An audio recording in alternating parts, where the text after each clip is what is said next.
Hey, everybody, welcome to this episode of Compassion and Courage Conversations in Healthcare. This is the podcast where we teach compassionate communication, provide perspective, and inspire resilience. I'm your host, Marcus Engel. I'm a professional speaker, author, podcaster, and hospital consultant. And with me, as frequently happens, is my lovely wife, Marvelyne. Thank you for being with me. I love being with you in all the places. And Marveline's going to keep me on track a little bit today with some readings from articles. But I wanted to start off today by sharing a little story that happened recently in my professional life. As you know, I go out on the road and I speak to different audiences. Many of these audiences are nursing focused and hospital focused. And this most recent audience was full of doctors, and not just any doctors, not just typical doctors who would be in a clinic or in the hospital, but these are physician leaders. And by that, I mean every hospital in the country has a chief medical officer. That's the top doctor of the hospital. And this was a group of about 30 or 40 doctors from across a system in Ohio that brought me in to work with their doctors, not only about hearing my story, but also to work on some of the most pressing problems that they have in their roles as physician leaders. So I got to do my usual song and dance. I got to share about my trauma and recovery and the compassionate communication that was shown to me during that time. After the keynote was over, we had a time to take all the questions and answers from the audience. And most often, whenever we open up the floor for Q&A, I get questions that relate to my story. People want to know, well, how long did it take you to get back to school? And what happened to your friends who were in the car wreck with you? Um, those kind of questions. But the first question that I received from this audience really didn't have anything to do with my story. Rather, this doc knew my expertise in narrative medicine and wanted to tap into that with some of his most pressing concerns for the docs that he oversees. The question and the notion that he put out there is one that unfortunately is all too common in healthcare and medicine, and that is burnout. We have talked about burnout on episodes of Compassion and Courage previously. And today I wanted to bring in a little bit more expertise, not just this idea of what is burnout and why does it happen, but really what can we do to prevent something before it stops? Or if it has started, what can we do to try to bring about its end? And for me, I see burnout, it's almost on a spectrum. It's almost always on a spectrum that there are times when people feel absolutely overwhelmed, they feel like they're just not making a difference. They are at that extreme end of burnt out. And then there's other times when it might be called compassion fatigue, when it might just be, well, I'm a little tired, I'm a little disengaged from the people that I serve. Now, burnout is not something that is exclusive to healthcare. Duh, right? If you're listening to this and you are not in healthcare, there's a decent chance that you're burnt out too from whatever your occupation is. But we wanted to focus some today on aspects of burnout that are in healthcare and why it is so important that we address this burnout. Why is it so important? Well, because at the other end of the stethoscope is a patient whose life hangs in the balance oftentimes. And we wanted to try to give you some ideas today for what is burnout, why does it happen, what are the signs and symptoms, and then also, maybe most importantly, what can we do about it? What can we do about it? So I looked up some statistics, and Marvelyne's going to help me out with some of these statistics. But the one that I found the most overwhelming came from the American Nurses Association. By the way, plug ANA. If you are not a part of your professional organization, please become part of a professional organization. We only have about 40% of nurses that belong to a professional organization. And if we ever hope to enact high level change, it's going to be because of membership in these groups that have a voice in DC and in the state house. So, anyway, from the ANA, and they talk about how approximately two-thirds of healthcare professionals are experiencing burnout. And the majority of those who are experiencing burnout are young healthcare professionals who have not been in the work for 20 or 30 years, but rather people who've been in for 5 or 10 years. So we wanted to run over some of these ideas today about burnout. And I'm going to ask Marvelyne to share some of these ideas with some commentary on the side from yours truly. All right. Okay, that's a great setup.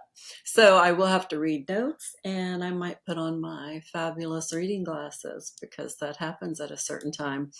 But we looked at the World Health Organization and they remind us, just like you said, burnout can happen in any profession. It can even happen to a stay-at-home parent. Um, that's the world we live in.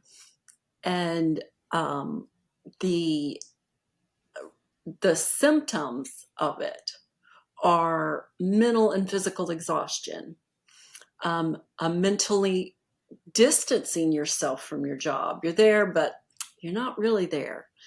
Cynicism about the job, and then reduced efficacy in the job. So you're not even doing it as well.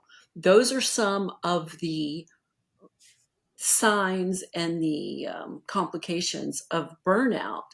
But it's easy to see in healthcare why this is even exasperated because all the things long hours, physical tasks that you're often performing, emotionally demanding tasks that you have to perform.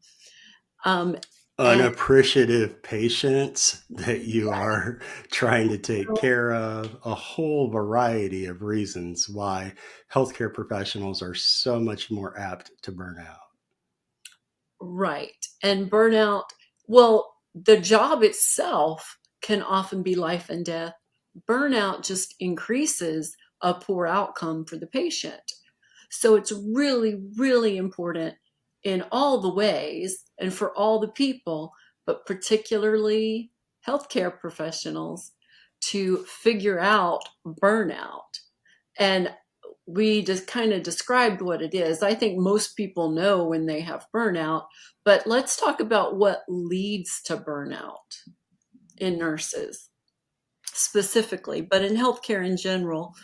Um, and some of the causes are the working long hours, the shifts that change, the schedules that change, being on your feet for hours at a time.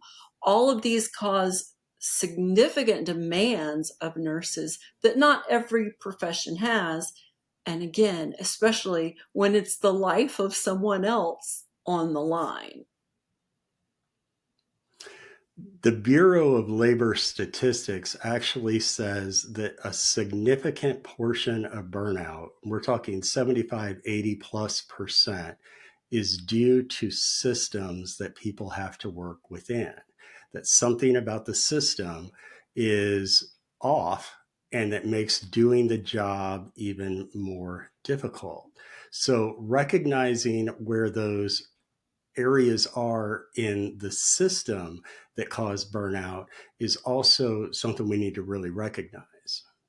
Absolutely, because it can be clustered worse or better in those different systems. But the thing I want to talk about that's a little unique and vital that I really don't think gets talked about enough, and that's moral injury. Mm. And moral injury. Okay. So when we talk about moral injury, can I rip on this for a minute? You go, babe. Yeah, because moral injury is more than burnout. Moral injury is when we're caught up in a system that prevents us from providing that care that we want to give. Being caught up in a system that maybe sometimes, dare I say, extends life when life shouldn't be extended. And healthcare professionals see this happening on the job every day. um, this moral injury, it's worse than burnout, because we can kind of come back from burnout more than moral injury. Moral injury is whenever we have to continue to go to work every day knowing that those difficulties through the system, knowing that we're going to be caught up in something again that might be off from its intended stated purpose.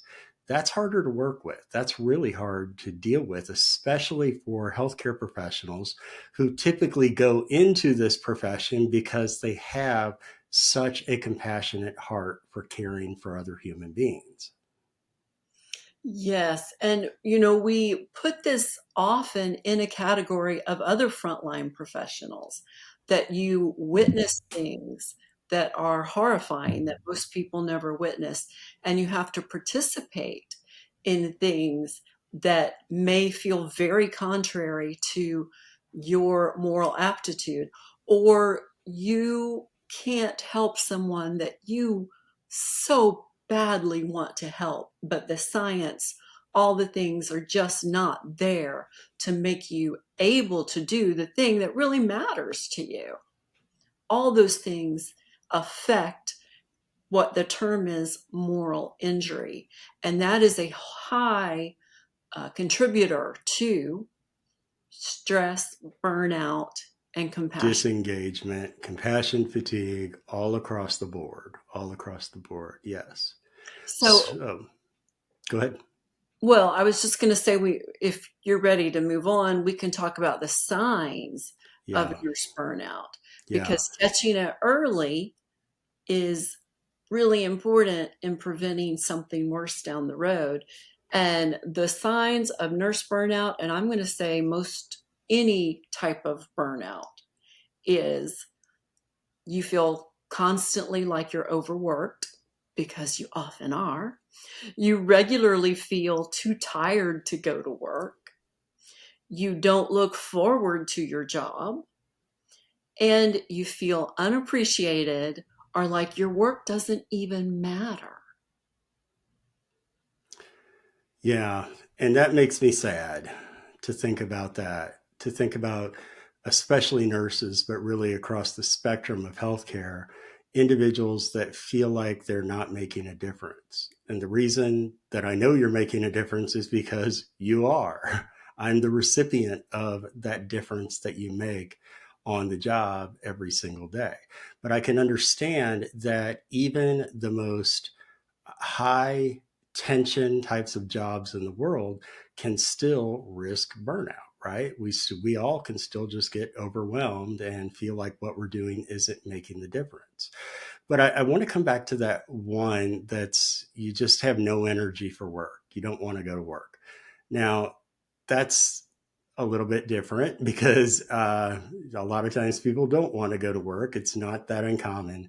But when you start to feel like you have absolutely no energy for the work, that's starting to border on depression. And I think um, one of the areas that we can talk about is this idea that exhaustion is a great sign of what when things are going a little haywire. Exhaustion, and oftentimes just starting to get enough rest, making sure that you're blocking off those 8 hours a day for downtime and rest. Whenever we start feeling exhausted, that's a great sign that burnout is looming right around the corner. You're saying that, and I absolutely know it's one of those things, and some of the things we're going to talk about to prevent. It's one of those things that we know, but it's much easier to say than do. When you're doing shifts or your shifts are changing, or you get home just in time to care for your family, or you're in the sandwich generation and someone above you needs care, someone below you needs care, someone beside you needs care. And we know, especially in nursing, someone gets sick, someone trips and falls their child on the playground. You call your friend that's a nurse or your aunt that's a nurse, and you expect them to invest and give Cover you you. answers. And they are happy to do that. Mhm. They care if there's someone, that you have a relationship with, they care. And honestly, even if they don't have a relationship with you, they still tend to care. Nurses don't just clock out of caring, but it can become almost nonstop. So figuring out a way to get that rest, again, I know it sounds impossible for some of us, for some of you, but it's vital for your mental health and your longevity. Resting is literally life. And if Resting is life. Yeah. I mean, we're human beings, not human doings. So stopping the doing for a while to make sure we're getting proper rest and relaxation is important. Yeah, and two things that go right back to back with that when it comes to preventing and helping with burnout are the words that you never want to hear your doctor say, but they usually tell them to most of us. And we know it, but we don't always do it. And that's to exercise. And you think I'm on the floor all day, I exercise. Well, we know that's not always cardiovascular. You know the things, but regular exercise and eating well. And when we tell, especially floor nurses, you need to eat well, they're going, are you kidding? I'm lucky if I have time to grab a Snickers bar on my break. But it's important, right? It is important because we know that eating healthy and regular food, right, not processed food, all those things go into our physical feelings. And so to keep up our stamina and strength on the floors, let's be sure that we're trying to focus as much as we can on eating healthy and eating at regular intervals. And please know that we're not preaching here because we're as bad as anybody with diet and exercise. But when you're on the floors, you're going to need that continued energy to keep performing, to keep taking care of those patients who desperately need your help. Yeah, we absolutely do. Every one of us does in whatever part of life we have, doing those basic things. The next thing kind of goes along with that, and that's in that category, and that's asking for help, because we don't always like to ask for help, but building a support system around us where we can decompress, where we can vent, someone that understands us. Maybe it's our home family where we go home and maybe we have a spouse or a partner. Maybe we have a cousin or a mother or a sibling, someone that gets it and can listen and understand and help us process, a coworker. If not, we might have to pay for a therapist. And I know a lot of hospitals give more and more give free counseling appointments to their staff. Take advantage of those things, particularly if you don't have a great support system that helps you process these things. So ask for help and don't be ashamed of asking for help. And then take a break, which means disconnecting. And I know sometimes that sounds impossible, but don't use all your PTO or all your vacation to only care for other people. Do something that's for you in a chunk, and then make little things to do for you. Whether it's going to the gym, I don't understand that, but some people that really fuels their energy. Going to the gym, having a weekend where you say, leave me alone. I'm curling up with this Netflix series and I am going to rest and take a break and not think about life for a minute. Find something that feeds you and do it. Mark, I love the thing you talk about, the routine you get into when you step off the grounds of the hospital.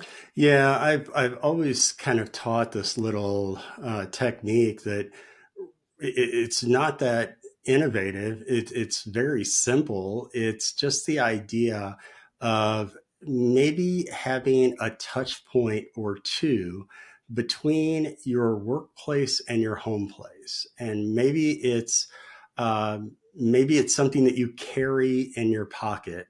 There was a police detective show that we were watching that really utilizes this idea. It's a homicide detective, and he kept a coin in his pocket, probably one of those big challenge coins that you see. And he said every day, whenever he would come home from work, he would put that coin in a bowl by the front door. And he would mentally say, I'm leaving the job at work. Now I'm home with my family. I'm here with my family.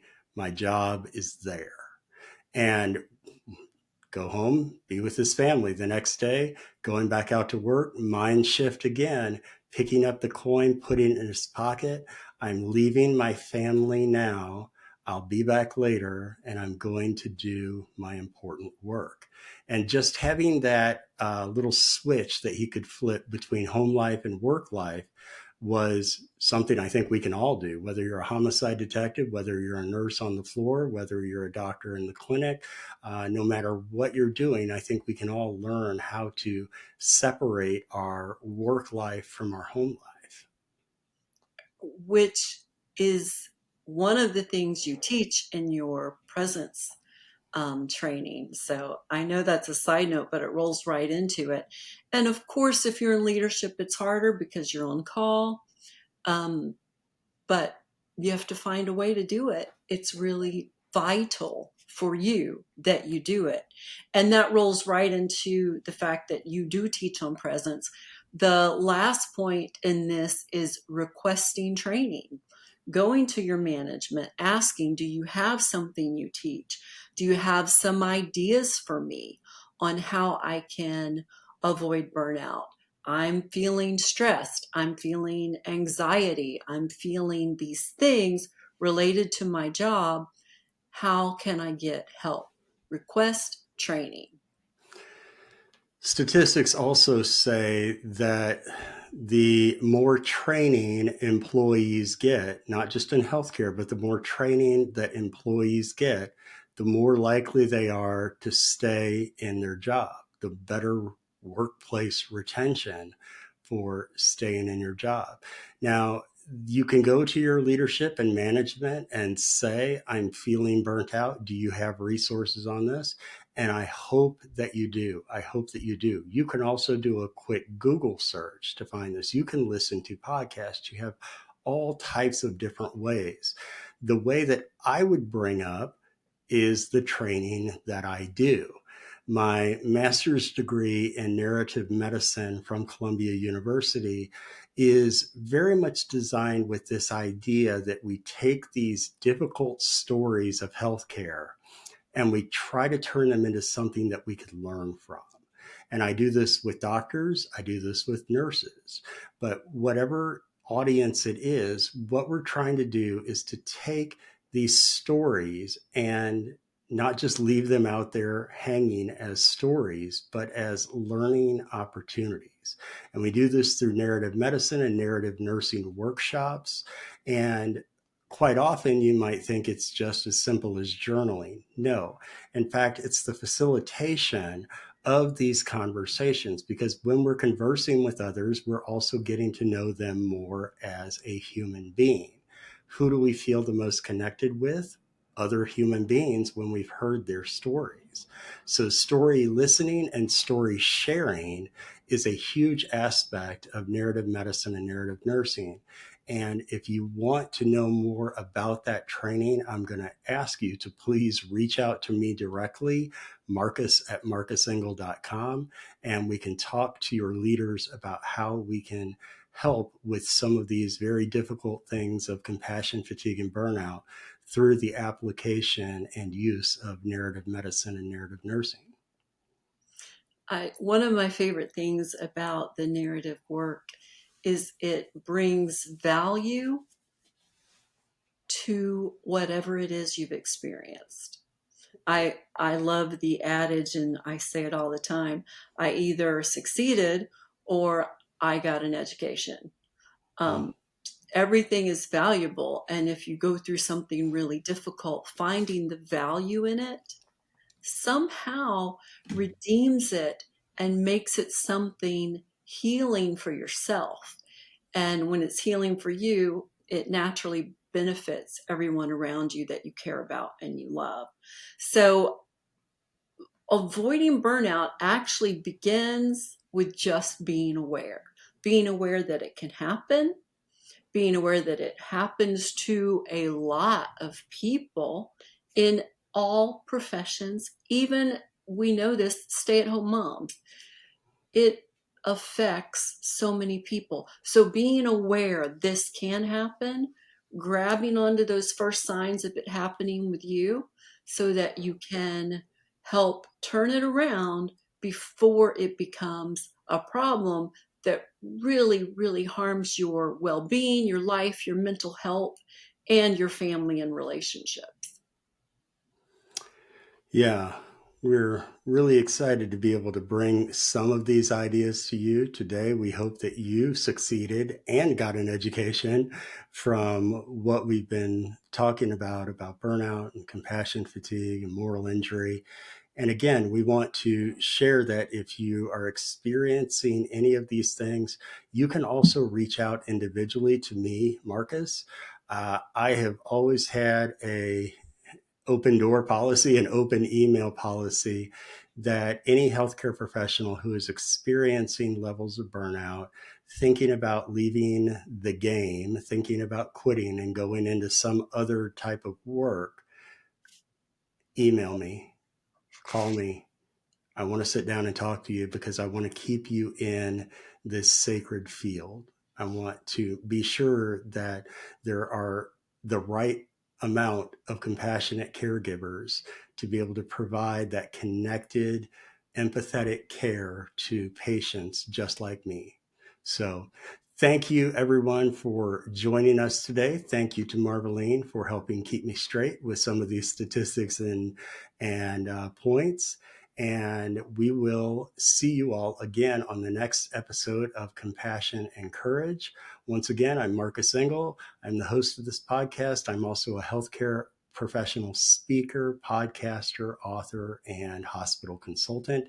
Please visit marcusengel.com for any of your needs for speaking engagements or hospital consulting. Thank you all so much for being with us. Thank you, Marvelyne, for being with me, and we'll see you on the next episode, everyone. Goodbye.